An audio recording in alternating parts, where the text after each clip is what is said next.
Okay, I'm good to go.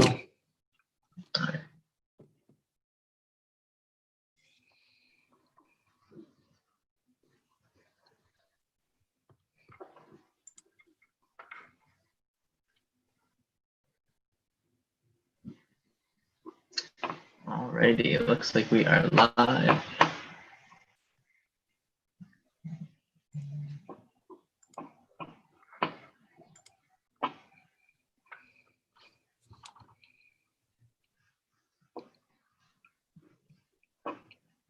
I guess we can let everyone in that's waiting.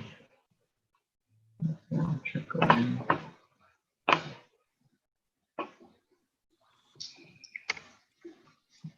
Sure.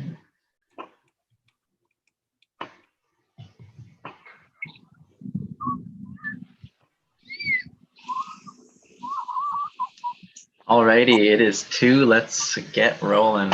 Okay, thank you everybody for signing up, for carving out some time on your Wednesday. Just mute a couple.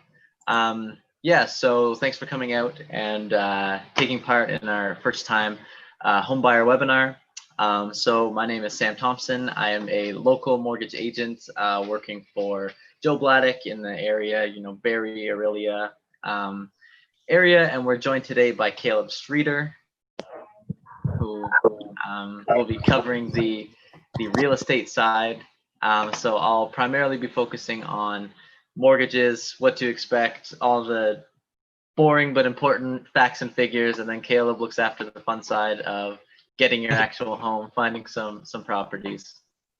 Yeah, so you can see in the chat, I'll start first, then Caleb. There's also a time set aside for questions and answers. So it'll be around 3. Whenever Caleb finishes up, then we'll open up to some questions and answers. So at any time when I am presenting or Caleb is, if you guys have any questions, please hold on to them. Just type them into the chat, and then we'll come around to them at the end. Or at the end, you can always unmute yourself, and we can go from there. So without further ado, I will share my screen and we can get rocking. Okay. Oops. All right. I did it again. Okay. So you guys can see that okay? It looks good. Okay, perfect. So welcome guys to the first time home buying webinar. So as I was saying, I will be covering what the mortgage process looks like using a broker, some different types of mortgages that are available to you, some mortgage mistakes that we see a lot of people come into the office with. A lot of them don't even really know that they've made. How to find a down payment. We'll cover, how to get some grants, incentives, cash back when you're applying. And then of course, I'll wrap up on what the first time home buyer incentive is. So just a little bit about myself. So as I was saying, I am a mortgage agent with Verico Mega Mortgages. I work for Joe Bladdock, who's probably the Facebook page that you signed up for this with. We are licensed with all banks and lenders. And my role specifically in the office is dealing with first-time home buyers, taking them through the process. So if you take it the next step with us, you'll probably have a phone appointment scheduled with myself, and we'll chat about getting you your mortgage. So before I begin, I'm just going to go over a case study. So this was a couple that came to our seminar maybe a year or so ago. So just keep in mind the facts and figures of, this couple, and if it seems familiar, seems to relate, then just keep in mind all that kind of stuff. So they came to our seminar. They only had $1,400 in their bank account. They didn't know what their credit score, and they made approximately $65,000. So not a total abnormal couple. We see that quite often. So what happens? So just months after they moved into their first home, their mortgage payments were just under $500 biweekly. So really what I want this case study to just be a testimonial of is just that the process works, regardless of where you are. We can take you from a brand new homeowner to, somebody who they already have tons of savings, any of that kind of stuff, working with myself. And then when we pass you over to Caleb, it works, and we can get you hopefully into your first official house. So where do you start in the whole process? So the biggest thing we can advocate is for you to get pre-approved. It is a super simple process. It avoids disappointment, speeds the process, and could save you thousands. So we actually give you, through that pre-approval, an accurate number of what you would qualify for on your mortgage amount, like your maximum value. So for disappointment side, nothing would be worse than, chatting with Caleb, looking at some beautiful homes that are worth, $500,000, only to find out that you only qualify for $450,000, and you now have to compromise on things you've already seen. Once you get pre-approved, we can give you a accurate price point to approach Caleb with, and you guys can start shopping right away in houses that you already know that you'll qualify for with a mortgage. So through that, it helps you know what to expect once your mortgage actually gets processed. It also does present a stronger offer, and the seller will take you more seriously. So what having a pre-approval certificate does is it really communicates to the seller that, I've done my homework, I'm already linked up with a mortgage agent or broker.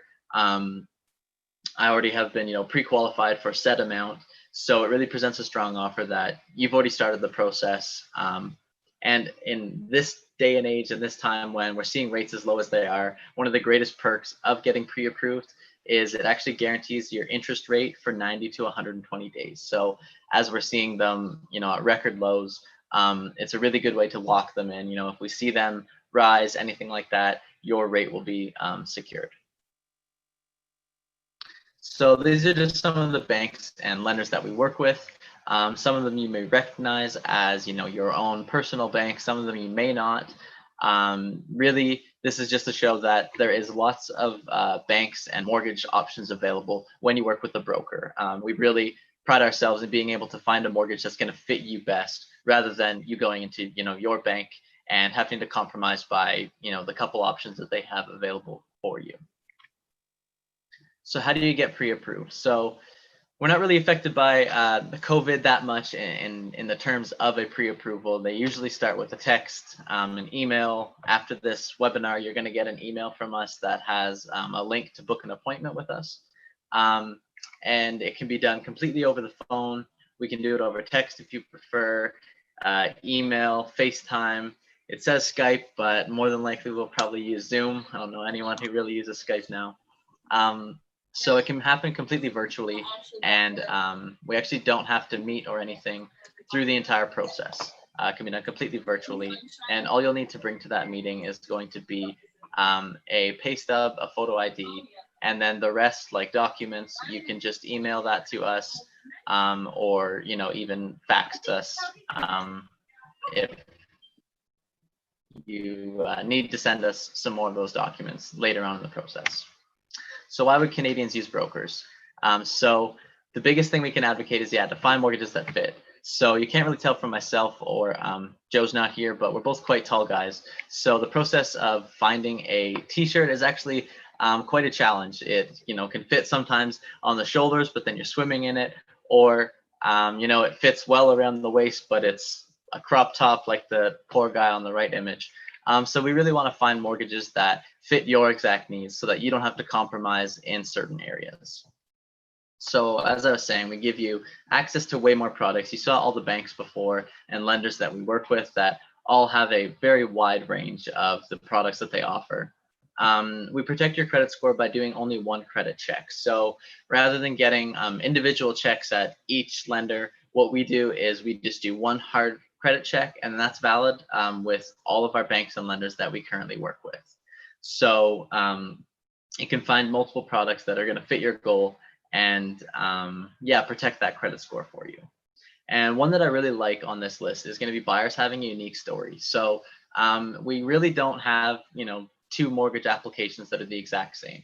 So the benefit of working with a broker is that we actually get to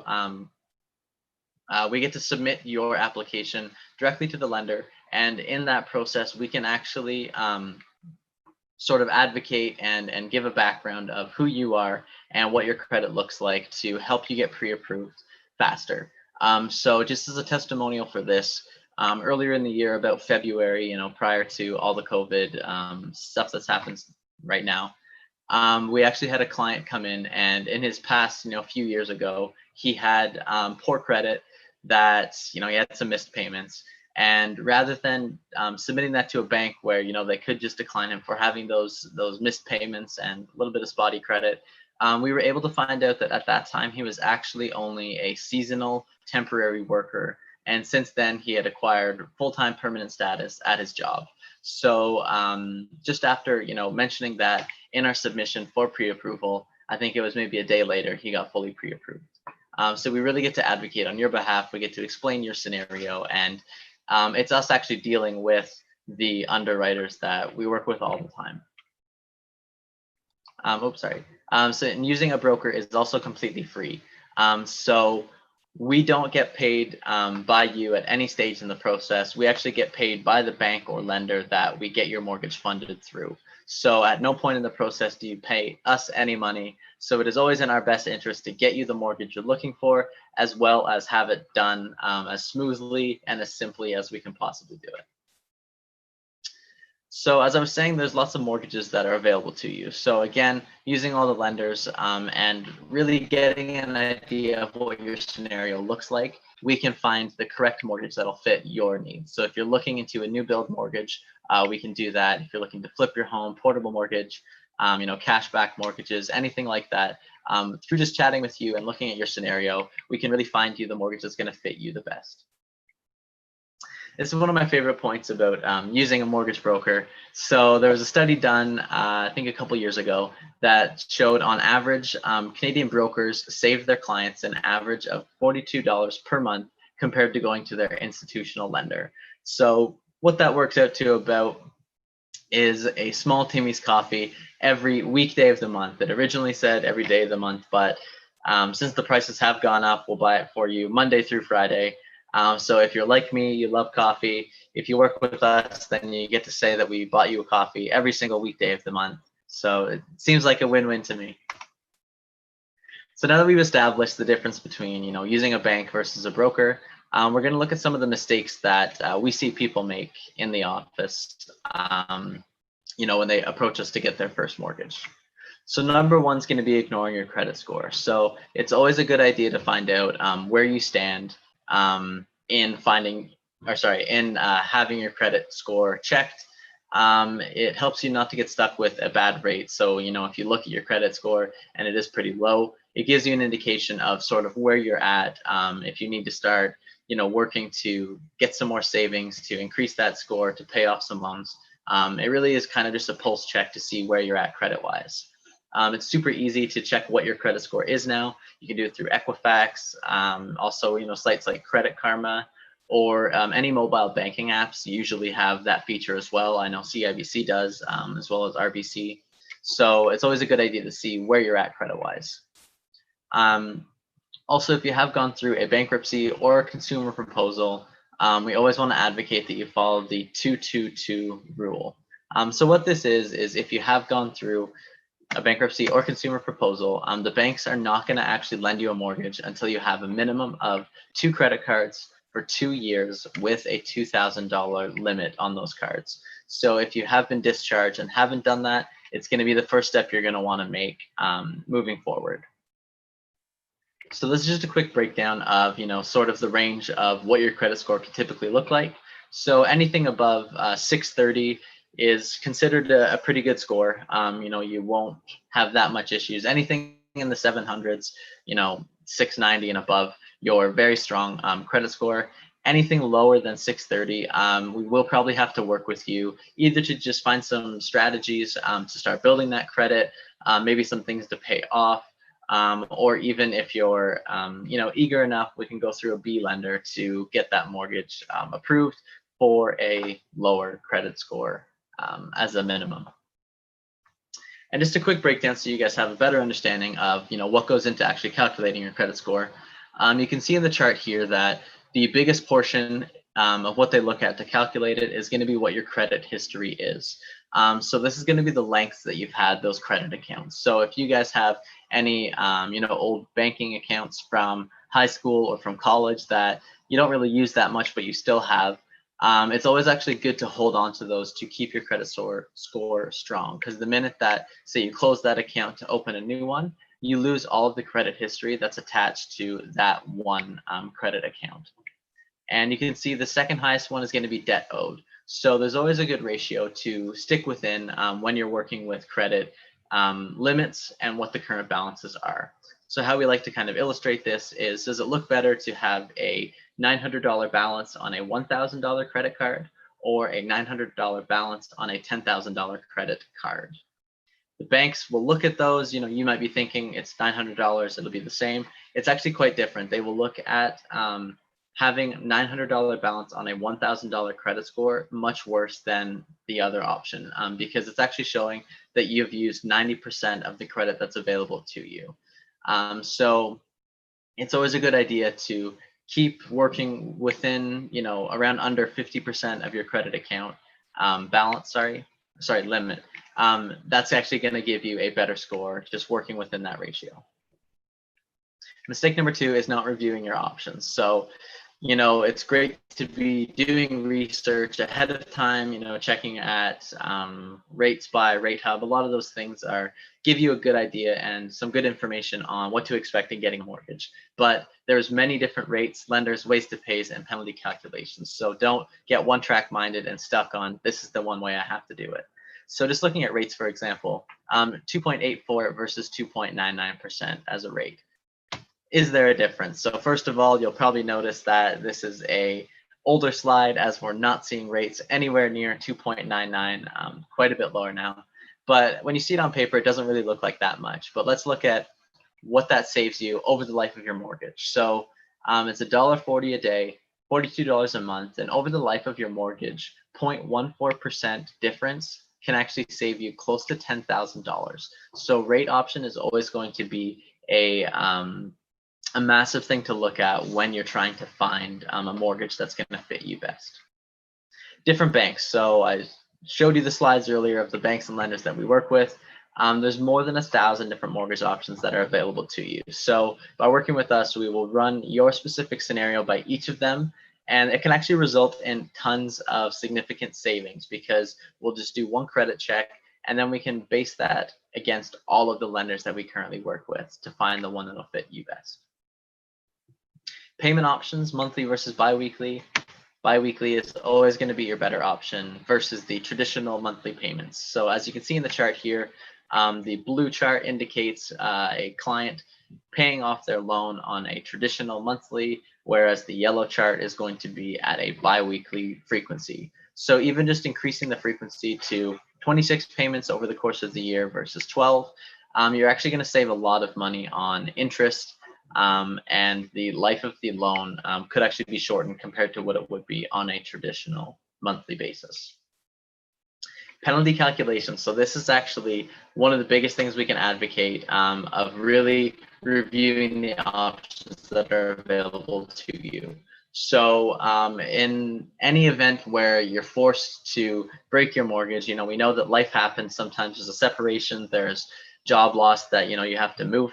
Anything that is going to break your current mortgage and trigger a penalty payment, it's important to know what the penalty is going to be. So we can really use some lenders that have significantly lower penalty payments versus a lot of the institutional lenders. I know there was a story that's kind of been floating around where a customer with a TD mortgage broke their mortgage and ended up having to pay a penalty of $20,000.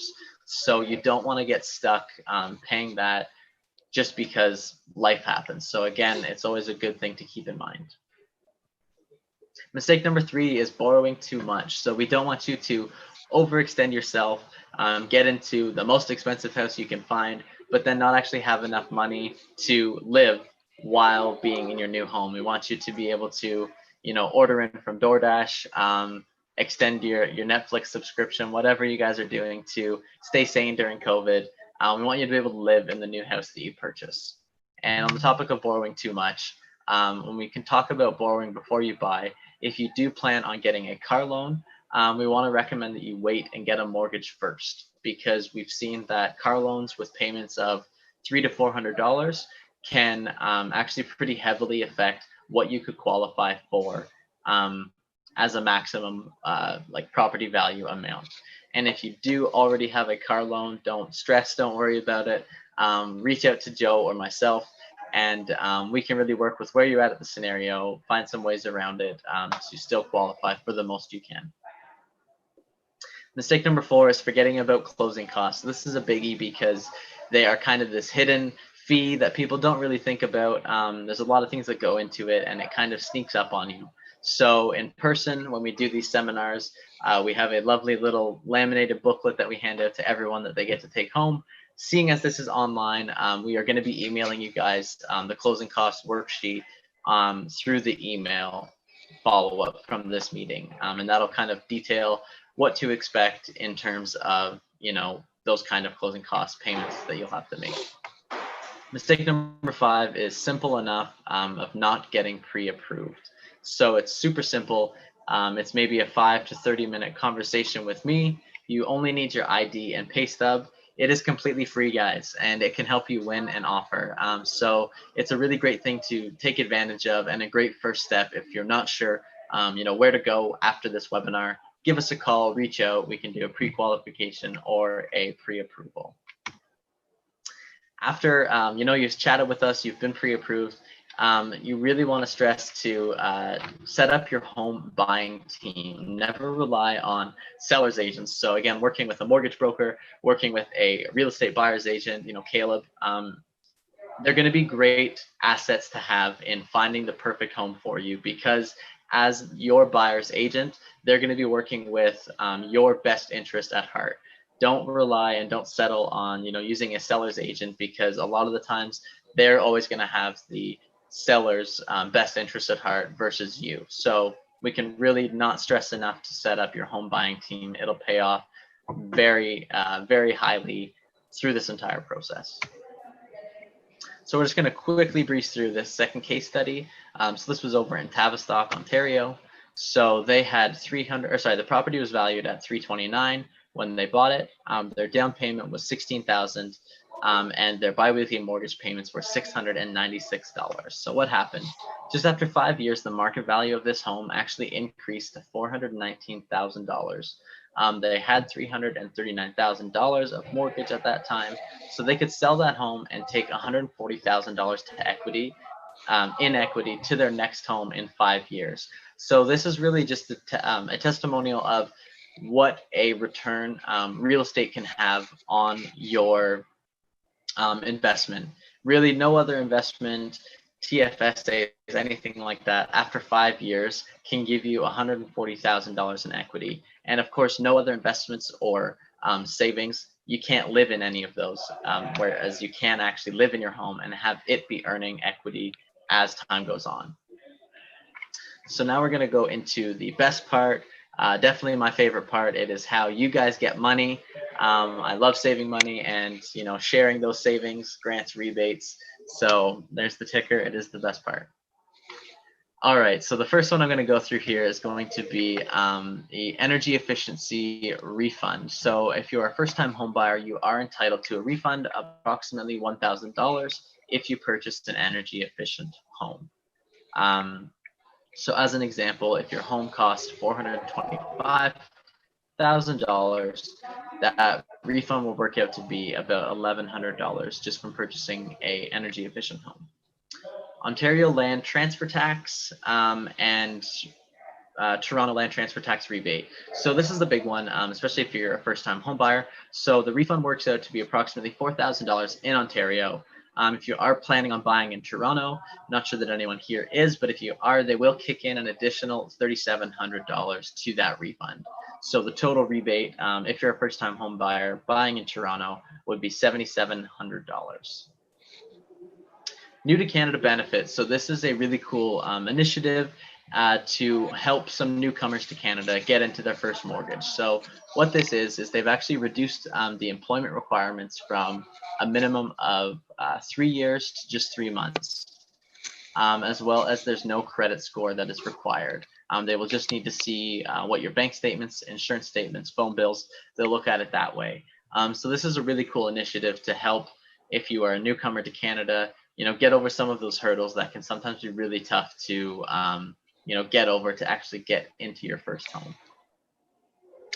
This is a great rebate available if you are looking at building a new home yourself or buying from a builder. So if you're a first-time home buyer, there's an HST rebate that is available to you.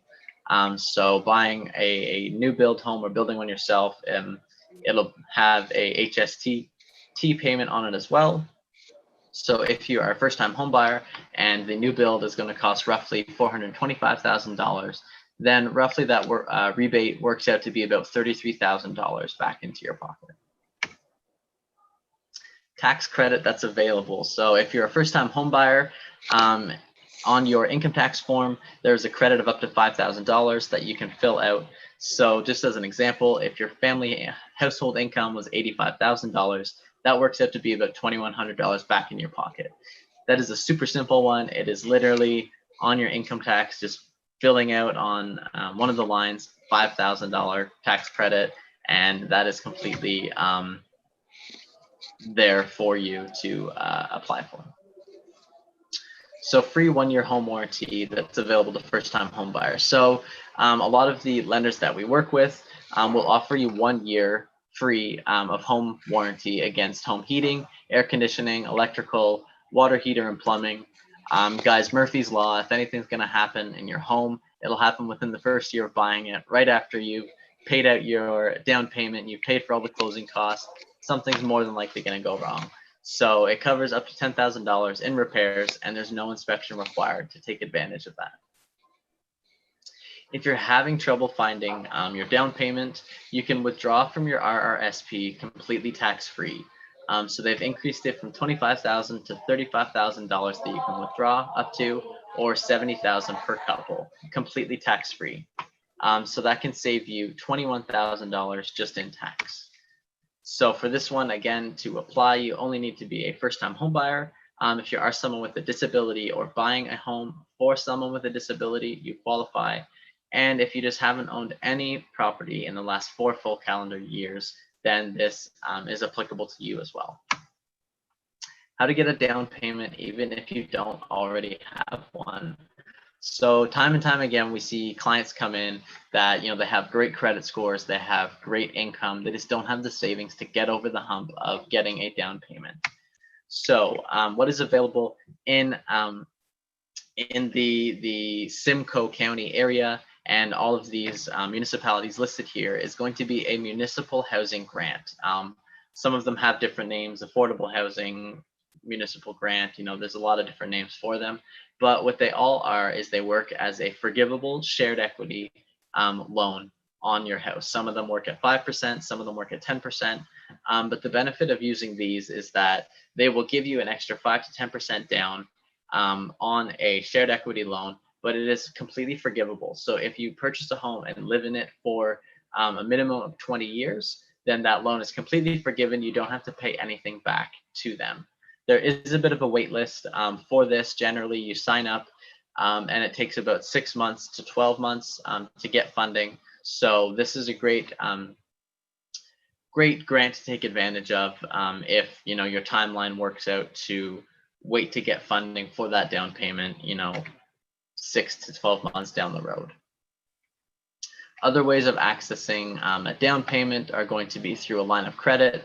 There are rent-to-own programs that are available to you, gifted equity from seller, any money from family in the form of a gift or a personal loan, and of course, cashback mortgages are something you can take advantage of as well to help offset the payment. So in total, looking back at everything we've saved, I don't expect you to remember all of the facts and figures that I just threw at you. I went through them pretty quickly, about 15 minutes or so. The point is that in total, all of these savings, if you were to stack them on top of each other, could be up to $52,000. So the main point is that we know what all of these incentives are. We can help you navigate which ones you qualify for and which ones you maybe don't. And the benefit is that these are all readily available. Almost all of them are for first-time home buyers, and a lot of people don't even know about them. So working with somebody such as myself, Joe, even Caleb, we can really help push you in the right direction and get you the information you need that's going to give you the most savings while applying for your mortgage. So as I'm wrapping up, I will just cover what the first-time home buyer incentive is. So this incentive enables first-time homebuyers to reduce their monthly or biweekly mortgage payments without increasing their down payment. So the incentive doesn't bear interest and it doesn't require ongoing payments. It actually goes on as a second mortgage on the mortgage that you apply for. So through through the incentive, the government of Canada is going to offer you 5% if it is a resale home, or they'll offer you 5 or 10% if it is the purchase of a new construction home. So let's just look at what the scenario looks like. You know, the left-right column of someone who bought a house without the incentive and someone who did. So as you can see in the first few rows, the values are all the same. So both buyers had the same income of 100,000. The home price was the same at 421. Down payment was the same. The only difference you'll notice here is on the right, there is an additional 5% down through the first-time home buying incentive. So what that did was it lowered the insured mortgage to 378. The insurance premium was down by close to $5,000. And what that affected them in the monthly mortgage payments was it saves them $123 a month, or in yearly mortgage costs can save you $1,400. So it's a great way to, again, not make any payments during the life of the incentive, and really be saving, each year on your mortgage just by having lessened monthly payments. So $1,400 every year, that's enough to buy a hot tub, get a jet ski, something exciting, something that is life-giving for you, or even just to put into a savings account for future purchases down the road. So what properties are eligible? So any new construction, resale homes, semi-detached, duplex, triplex, fourplex. It is a long list. Basically, if Caleb can find you the property, it is more than likely eligible for the first-time home buying incentive. Who can apply? So to apply for this one, you do have to be a Canadian citizen or a permanent resident. You can be a non-permanent resident who is legally authorized to work in Canada as well. A couple of the guidelines they have is that the maximum qualifying income for your household cannot exceed $120,000, as well as the maximum mortgage amount you can borrow is limited to 4 times whatever your household income is. So for an example, if your family household income was $100,000, the maximum mortgage amount that you could apply for would be $400,000. And again, at least one of the home buyers must be a first-time home buyer. So that is the end of my presentation. We do love to offer everyone, on top of getting this, completely free informational, educational presentation, we do want to offer you guys a chance to win your down payment. So as a thank you, it's already in the chat box now. There's a quick little jot form link. I will repost it so that you can click it and fill it out.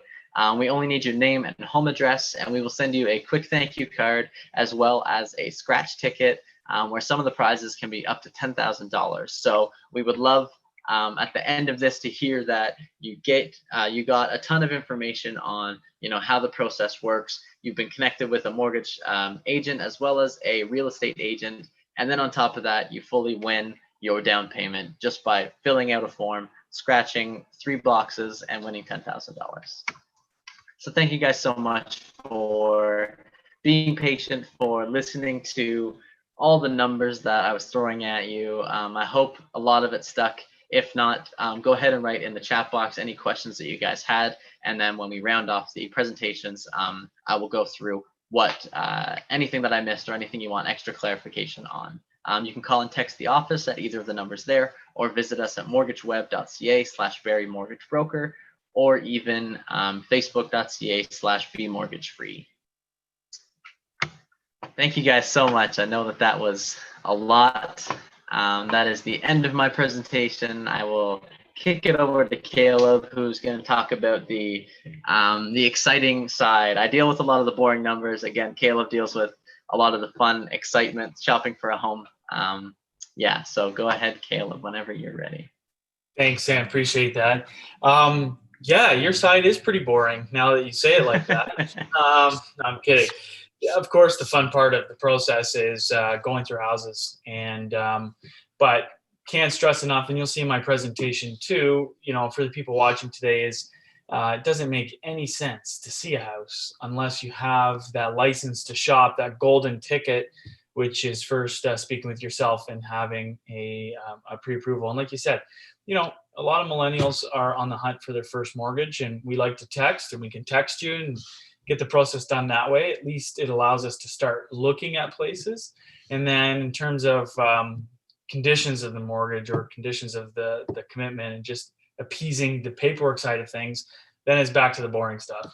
So I'm going to open my presentation here, and I'll get into it, and I'll try and be quick and not cover the same topic twice, and we can get into a Q&A and answer any questions. So as Sam said, my name's Caleb. We're going to talk a little bit about myself personally and professionally, what the buying process looks like.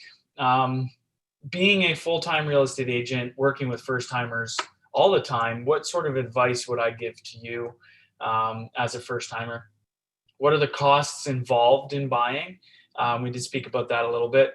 And options for representation is just going to talk about how you can buy a house and who can be on your side, and if there are fees associated with that, what that looks like. Some common fallacies, so pitfalls, mistakes, if you will. And then I just want to draw a little comparison between looking for a house in the country versus in the city. So professionally, I'm a real estate agent. I haven't been a real estate agent full-time for too long. I'm in my 5th year, but I've loved every minute of it. I have spent my entire life in sales, though. Since I was 18 years old, I've been working full-time in a sales environment. And so through all those years, I've learned that service is really what sales is all about. It's giving before you take and serving before you sell. So I like real estate because you're not selling anything. That's on you to determine whether or not you like a house, and that's on me to open the door. So it makes it a very easy relationship to cultivate, and the realtor really gets all the glory while there's a lot of people working in the back end, like lawyers and lenders and insurance brokers. And so in those few years, I've been able to sell 270 homes independently, and blessed for the business, but that volume has allowed me to see a few different scenarios. And so you can feel comfortable if you were to work with someone like myself, that whether it's a middle unit townhome in the city, or it's a condominium, it's an apartment, it's a mobile home with a land lease, or it's something out in the country on well and septic, high likelihood I've seen it many times. And just having that knowledge is going to be paramount. And a few of the accolades, I've been named Canada's top 35 under 35 2 years in a row now. And the second publication will be released this September. So I'm very happy to have received that award again. And that's an age category restricting agents under 35. In all age categories, I've landed in the top 200 agents in the country for every year I've been in real estate. I made a couple of small, short-lived 15 seconds of fame appearances on HGTV. I filmed a few episodes with Scott McGilvery when we crossed paths a few years ago, and we did some Aurelia and some Barrie business together, which was awesome. Great experience. But my main focus, where I live and I work and I serve, is in Aurelia, Ontario, and your surrounding outskirts, townships like Ramera, Severn, or Oro. So what does the buying process look like? We've said it 600 times, and it's because it's the most important. You can't, if you look at a house and you like it and you can't get approved for it, it's going to be disappointing. And you don't want to the buying process should be fun. It's quite invasive and it's a lengthy process sometimes. And we get it as a first timer. You're going through a lot, you're jumping through hoops. And because it's your first time, it's not going to feel comfortable yet, acquiring paperwork and going through all these different things. The last thing you want is to find out you can't afford a home that you liked, or more specifically in a location or neighborhood, and that specific house is gone. If you like the house, chances are there's other people that like it too. So if you're going to be in a situation where you need to act quick or compete, you don't want to have to then just be starting your pre-approval process. So it's not always a quick one, once and done with the pre-approval process. Sam may have recommendations for you on how to repair your credit, or, the process, as he mentioned before, of getting an assisted down payment through a grant program can be 6 to 12 months. finding a place and writing an offer is not the time to start that. So number one, before you see me, you do need to pair up with a mortgage broker like Sam or Joe and get that pre-approval in place. Once you have that number, we can build a behind the scenes auto search. And this is an automated email program that allows you to see listings just like I would as a realtor. So all the available photos, the property taxes, the inclusions, the exclusions, the days on market, the local schools, basically the non-public version that you get on realtor.ca. So you'll see what I see as an agent, and it'll land in your inbox instantaneously. The second a listing goes on the market, it's in your inbox. Whereas realtor.ca, it is fast, faster than normal, or than it was a few years ago, but it is about a 4-hour upload. So you'd be seeing these homes 4 hours in advance of the public, and that's assuming the public was sitting on realtor.ca, hitting refresh and waiting for it to come up. So you want that search to be proactive. You set up that criteria, and the most important part of that criteria is purchase price range. If something lands in your inbox and you're like, this is it, then we go see it. Now we get some marketplace experience. And don't be discouraged if you like the first house you see. In a digital age, we have videos, we have tons of photos. You've probably been through lots of houses before, maybe open houses. It doesn't take much to let you know whether or not you're going to like something. And most often, when you're finding a house online, it really is, as long as it looks as good in person as it does online, I'm going to make an offer on this. So I know some people say, well, we can't ever make an offer on the first house we see because it's just the first house. Don't be discouraged if you find the one right up front. And then obviously the next step is, once you do find a house, whether it's your first showing or it's your 71st showing, and it shouldn't be, but at that point you're going to write an offer, and you need to be paired with an agent who is skilled in presenting offers, because you, in a market that's running as smoothly and as hot as today, you may not be the only person looking to make a purchase. And so there are more components to an offer than just price that will make it attractive to a seller. And again, happy to discuss that in the Q&A. And then the wrap up and the closing, they're one and the same. Essentially, once you've got an accepted offer on a place, you run through your conditional period if you did have conditions, and then you're going to be paired up with finding a lawyer that can close the transaction for you, and we can talk about those fees associated with it, and getting insurance and transferring utilities, and like Sam said, the boring stuff. So here's a couple of tips. Tip number one is to pay your property taxes directly to the township or the city in which you buy your house, versus having it tagged onto your mortgage. From a convenience standpoint, having one payment is nice, but from a logistical standpoint, it actually makes more sense to manage this yourself. There's the short and quick answer to this is the mortgage company is going to hold an account on the side for you that needs to be pre-funded for when the city goes to them for an automatic withdrawal of property taxes. Well, while it is convenient and out of sight, out of mind, to pre-fund an account normally means they're going to hold more in there than what's actually required, so that regardless, there's never a shortage. So that's just extra money lying in an account that you could have in your bank account. We're not talking a ton of money, but it is just a small tip that I do instruct first timers or any timers to, when they're buying a house, to pay directly to the township or the city. The alternative to that is, if there's not enough money in that pre-funded account, then they're going to lend the difference to the city, and then they're going to charge you interest on the balance the next time they collect it. So it's just easier to pay your mortgage to the mortgage company and your taxes to the treasurer of the city or the township. Hiring a buyer's agent. This is one that people often don't think about, and it's not in a bad way, it's just not top of mind. So let's just say you were looking for a home. Normally what you do is you go on realtor.ca and you find a house you like, and you call that agent and you arrange a showing with that agent. Well, that agent is already under contract with the seller. That's the listing agent. So their best interest is going to be first and foremost to the seller. So although they do want to sell you the house and they want to get both ends of the deal, the purchase end and the selling end, the list end, they're not always going to have your best interest in mind, which could be negotiating a lower price. And remember, the lower they sell the house for, the less commission or fee that they make too. So they're really going to want to protect the seller's interest. even if they tell you otherwise. It can be done. It's a fine art to represent both ends, but it's often most comfortable when you have an agent in your court that you know, like, and trust, that is working with the mortgage broker that you've chosen. And you can go to town. You only have to tell your story once, and you can say, hey, Caleb, here's 3 houses I want to see after work today, instead of arranging the showings yourself with 3 different agents and having to go through questionnaires and things like that. So it's just nice to have somebody in your court that is going to go to bat and has the wherewithal to get you a fantastic deal. And to clarify what a fantastic deal is, it doesn't always mean the most amount of money off of a house, because often homes are priced at market value, and that's the listing agent's job, is to make sure that it's priced accurately to generate the most amount of showings as possible. So more often than not, the buyer's agent goal is to get you the house, not necessarily the most amount of money off.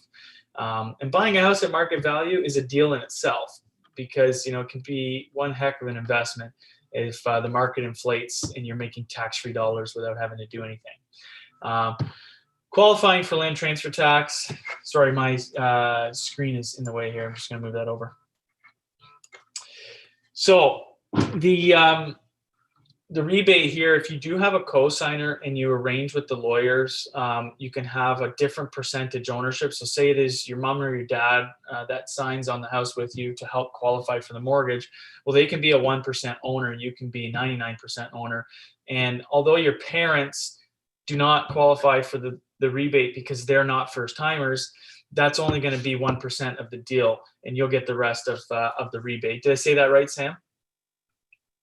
Yeah, it's not 50-50, right? It's the percentage ownership, right? And then another tip is if you've been pre-approved and you found a house and it's closing in 90 days, do not apply for credit in that 90 days, please. Do not get a car, especially. So as Sam said before, a $300 monthly payment could so $3,600 a year times 25 years, that's $90,000. That could be wrong, but that's quick math. So that's, now you're taking yourself from say qualifying for a $400,000 home down to $310 because you've bought a car in the meantime. And if you got a $300 a month car payment, you've done actually well, because now with prices the way they are, it's going to be more than that. So get your house, close on your house, have the lawyer transfer the funds, get the key to the front door, go buy whatever you want after that, as long as you can afford it. And then using multiple search tools is a key thing here, because as a member of our local board, we can only see inventory that local realtors list. So if you have a Toronto agent that drives 2 hours north to list their family's cottage, and that's something you're in the market for, let's say, it might be a 4-season home on a river up in Washago, north of Aurelia, you're not going to see it on my search. It doesn't really disadvantage us. It just means that we have to both be using realtor.ca paired with my search tool. You can go on Kijiji, you can go on Facebook. There's lots of different ways to find inventory if you're finding it difficult. 95% of the homes you find will come from the automatic email search that your agent sets up for you. All right, on to the next one. So what does it cost to buy a house? So of course you have your down payment. Let's call it 5%, and let's use a $400,000 purchase price as an example. So that's $20,000. Then you're going to have closing costs, which make up of legal fees. You might have a home inspection. You might have a possible appraisal cost. Sometimes the banks cover the appraisal. I don't know that world as well, but have a few dollars in the bank. So an appraisal can be $400 plus HST, and they won't actually schedule the appointment until you've paid it. So rather than being surprised, just bank on it in advance that you may have to pay for that. And if you don't, then you're up $400 plus HST. A home inspection is going to be around $500, so similar cost, $450 plus HST for a home inspection. And the rest of the things, like maybe doing a water test if the house is on well, is free, and that's something that I do as well.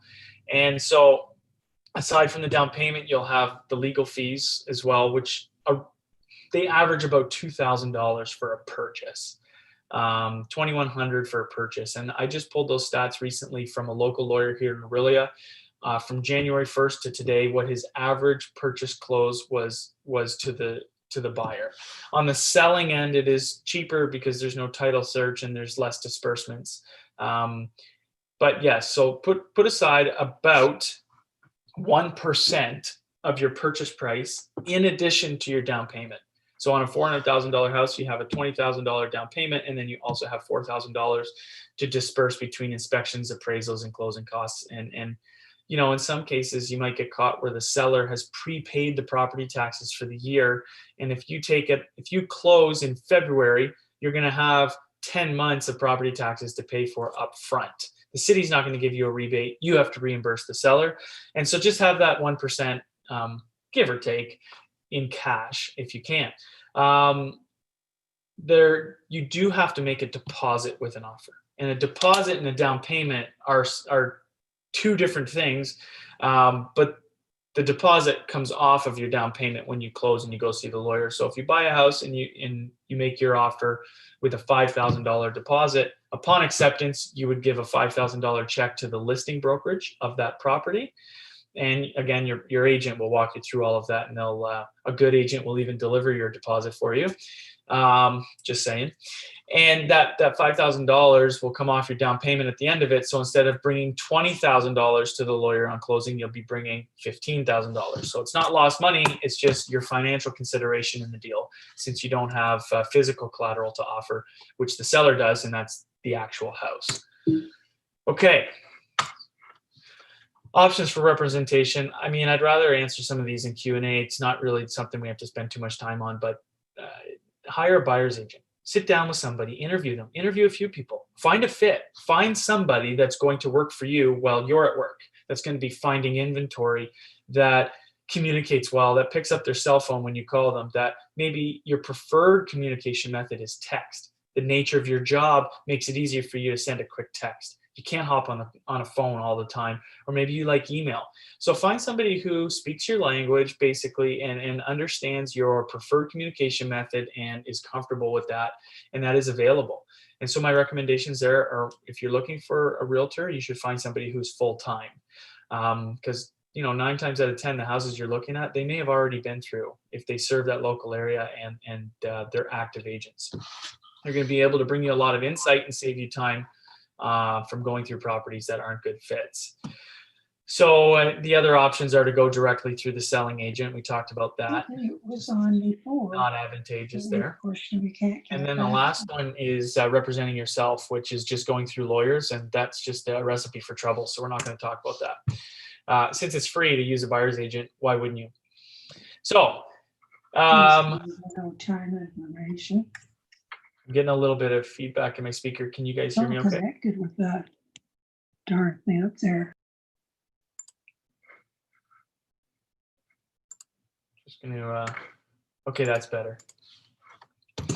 So yes, I hear often, if I buy the house with the agent who's selling the house, I'll get a better deal.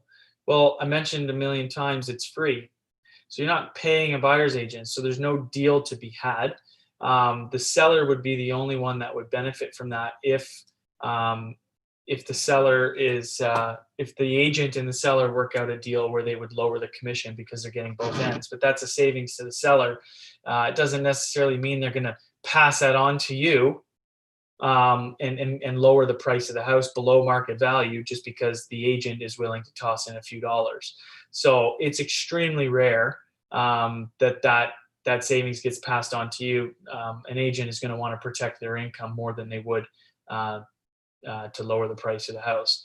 So just using a buyer's agent is really not disadvantageous in any capacity. It's just an age-old thing that people are thinking. Like when our parents bought houses, maybe it was a thing, but today, at least in the last 5 years in real estate, it's just it's a fallacy. The number one problem I have with first-time home buyers is influence from a third party, whether it's a friend or a family member. Their friends and families that haven't bought houses recently are saying, oh, when I bought my house, I was able to go in 25,000 under and they took it. Every situation is different. Every market is different. And so if you haven't bought or sold in today's market, taking advice from somebody who hasn't bought and sold in a long time can really screw you up. And so it's important, if you find an agent, that you trust them as much as a family member. This happens more than I'd like to admit, but people often say, oh, my parents said, because they have some influence, they're lending us the down payment. And so they've said, hey, this is how I would tackle this. Find out what the market averages for list to sale ratios. What are homes selling for on average in relation to what their asking price is? And that percentage is going to help steer you in the right direction. Sit down and have a look at what homes in that neighborhood have sold for recently. And that will tell you if the house you're looking at is market value or not. Don't just assume because it's a list price and you see something wrong with the house that you can automatically start offering lower. You will lose the house, or you'll insult the seller if you go in too low without a strategy. Make a strategy before you make your offer and then go from there. If you're the only offer, there might be room to negotiate. If you're competing against other offers, you don't have that second chance. And so your highest and best is the best strategy at that point. And that's where the advantage of working with a realtor that can tell you what the market value is of the property, because then you'll feel comfortable whether you're going in at a good price or whether you're paying way too much for the house. You'll know if you've paid too much for the house because by the time you get to Sam and the paperwork comes through and he orders an appraisal for it and the appraisal comes back lower than what you've paid, it'll be a telltale sign that you've paid too much, and you might be on the hook if you still want the house to pay the difference between what the appraisal came in at and what your offer price was so that the ratios remain in line. And as a first timer, you may not have that extra cash. So be strategic with your offer and mute out the exterior influences of people that are just trying to help you, but don't actually have the experience to do so. And then the last one is, I'm going to wait for the market to crash. If I had a nickel for every time I heard that now, I would be retired. Because of coronavirus, people assume that house prices are going to go way down. And that's just an assumption. They're simply assuming. It could be true, but it could not as well. We don't know that. We can only speculate. But what I can tell you is today the market is very healthy. And at the rate of inflation that some analysts are saying, it would be impossible for most Canadians to outsave a down payment versus their house going up in value. So maybe you get into a house that's not exactly what you're looking for right now, but in a year or two, you can sell that, be sitting on a massive pocket of equity and use that, translate that into a home that suits your needs a little bit better. And so, yes, it's different than when they had to do it 40 years ago and you could just buy your forever home up front. Today, we have to do a little bit of creative financing, house hacking, whatever you want to call it. So my advice is now is the best time to buy. I don't mean specifically now. I mean as soon as you can. So if you're ready in 6 months and you have a down payment, don't try and save more. Get into the market and let your house do the saving for you. Okay, I think this is my final slide. Yeah, well and septic versus city services. Banks can be picky depending on the lender Sam chooses for you. They may want to see you in a city home versus a home that has a 45-year-old septic system and draws from a dug well for the water source. So we can talk about that more in the Q&A, or if we get paired up together, I'd be happy to explain that more in depth. If you work from home, some millennials do, and finding a house with good cell service is paramount. Because if you get stuck in the city because you want, or country because you wanted space, but you're on satellite internet, it can be spotty. And the first storm, you've lost an entire workday, and that's not fun either. And then the maintenance of owning a property in the country versus the city can be drastically different. So it's not just what's my mortgage; it's what's it going to cost me to run this house, like utilities. Country hydro is much more money than hydro in the city because of the delivery charge and the distance. They're going to charge you much more. And so if you look at average utility costs before you buy a house, that'll give you an idea. Can I afford to run this place? If you're on oil and / electric heat, and it's going to cost you $700 a month in the winter to heat versus $120 on natural gas in the city, that could be a big consideration when buying a house as well. So don't just shop because of the price, shop for what you need as well and for the amenities that your house offers you. So that's everything. That's my presentation. Hopefully I didn't lose you there, and I look forward to answering any questions that you may have. Thanks, Sam. Appreciate it. Awesome. Thank you so much, Cale. That was good. I like pleasure. that you've highlighted that not to trust, not to not trust, but to listen more to current market agents versus family, because like you're saying, timing and markets are very different and can have very different results. So it's always great to chat to someone who's currently doing it. Totally. Alrighty, yeah. So if you have any questions, please send them in. I know we have a couple in my chat at the moment we can go through, but don't leave without asking a question. It helps, the process helps us explain better. It helps you understand more. Yeah, so there's one here from Zachary. So I've been receiving WSIB benefits since July 27th, 2019. Have you ever dealt with a mortgage approval with someone who's receiving full benefits like that? So personally, I haven't. I'm sure that Joe has definitely worked with a case like this before. I know that in terms of, sort of non-traditional income, if you are still getting, that payment on a average basis, it does depend on the lender. There's some lenders that will use, those kind of monthly fixed payments as an income, and some that don't. In terms of WSIB, I'm not entirely confident on that, but I do know that Joe, in his 10 years of doing this, he definitely has come across that before, because I know that certain sources like EI, they won't accept that. So definitely reach out to the office. I can even get in touch with you after this, and we can chat over what your scenario looks like, and yeah, to start the conversation from there. I also do have a second question here from Shubhit. It is, hi, I'm on a work permit in Canada. Am I eligible to buy a house in Barrie? So it is kind of confusing, because the first time home buying incentive is, you qualify for it if you are on a work permit, but you cannot actually get a mortgage in Canada unless you are a permanent resident. So you would have to secure permanent residency before purchasing a home. I have also had a couple questions about receiving the slides. So after this webinar, you guys are all going to receive an email that has some of the links for the documents we've been chatting about. We'll also put in an audio link as well as a video of the presentation, so that if you joined late, I know that some of us are still adjusting to Zoom and getting our internets to cooperate with us. So we'll have a full video presentation as well that you can listen back on.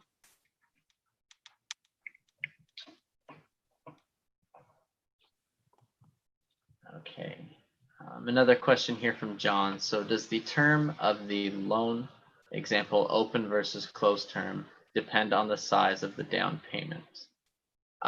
It does not. So most of the mortgages that we'll deal with will all be closed mortgages.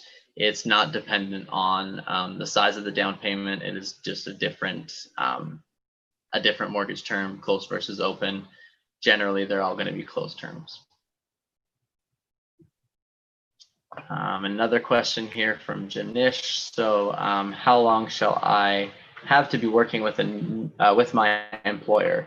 Can I change job after you get pre-approved? So they will look at what your current qualifying income is.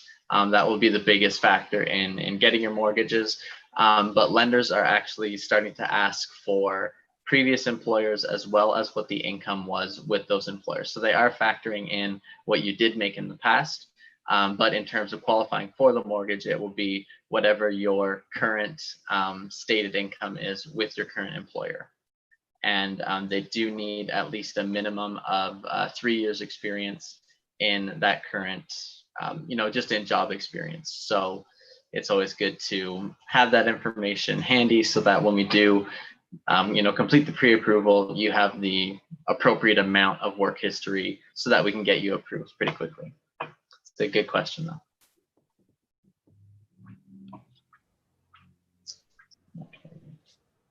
Another question here from Courtney. So does it help to be married when getting your pre-approval? I'm getting married in September. Should we wait to apply for pre-approval? So you don't have to be. I guess it depends on whatever your status is at the moment. We've submitted ones that are technically under common law. So if it is in September, how far in advance did you get in a pre-approval looking to buy April, May? Okay, so if you are looking to buy in April or May of next year, then it's definitely easy to reach out to us now and start what's called a pre-qualification, where we'll look at where your assets are at, where your liabilities are at, get an idea of what you're sort of working with credit-wise, as well as what you'll qualify for in a maximum mortgage. And then from there, we can work towards doing a pre-approval, so that if there's credit that you need to work on to build that, if there's debt that you need to pay off first, it gives us some time to work with that. And then we actually already have all of your information on file that we can just make a few tweaks and fully submit your pre-approval. So that's a good question. So again, the rate hold is 120 days, though it is pretty easy to extend your pre-approval as well. Should you not find the house that you're looking for in that time of being pre-approved. Good questions, guys. Keep them coming. You can also unmute yourself if you prefer to have a chat with Caleb or myself. We're here, ready to answer anything.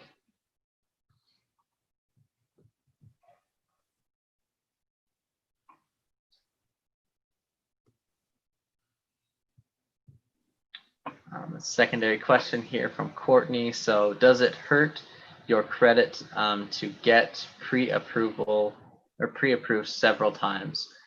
So each time if you do get a new pre-approval, we will have to pull credit if, say, one pre-approval expires and we have to extend it or anything like that. We will have to do a credit check each time we want to resubmit for a pre-approval. So it would be impacted, if we have to pull credit every single time for your pre-approval. I hope that answers what you were asking. Okay, so I have a secondary question here from Zachary Martin. So can you explain the benefits of higher % down payments for first-time home buyers up to 20%? So the more you can put down, the less the mortgage loan actually is. So the more that's down lowers the insured mortgage amount, which saves you on insurance premiums that you'll pay, because anything under 20% is going to trigger mortgage insurance premium that you'll make. It'll be added to your monthly or biweekly payments. So the higher that you have down, it lowers that mortgage value and saves you money on the mortgage insurance that you'll be paying each month, or if you choose biweekly.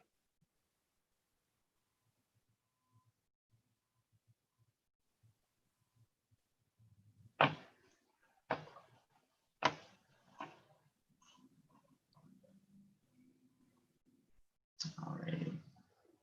Great questions, everybody. I just do want to remind everyone one more time, if you haven't filled out the JOT form to receive your scratch ticket, please do so before you leave. It's a great opportunity to win your down payment. As well, if you reach out to either myself or Joe or Caleb, if you have questions, if you have to go and you weren't able to ask your question before you were busy doing something else, say go back to work, please reach out to us or get in touch with us somehow, and we'd love to chat with you and continue the conversation to get you into a home. All right. Thanks, Alrighty. Sam. Thanks, everybody. Thanks a lot, Caleb, for your time, and yeah, thanks everyone for carving out an hour or so on your Wednesday afternoon. Alrighty, we'll see you later, guys.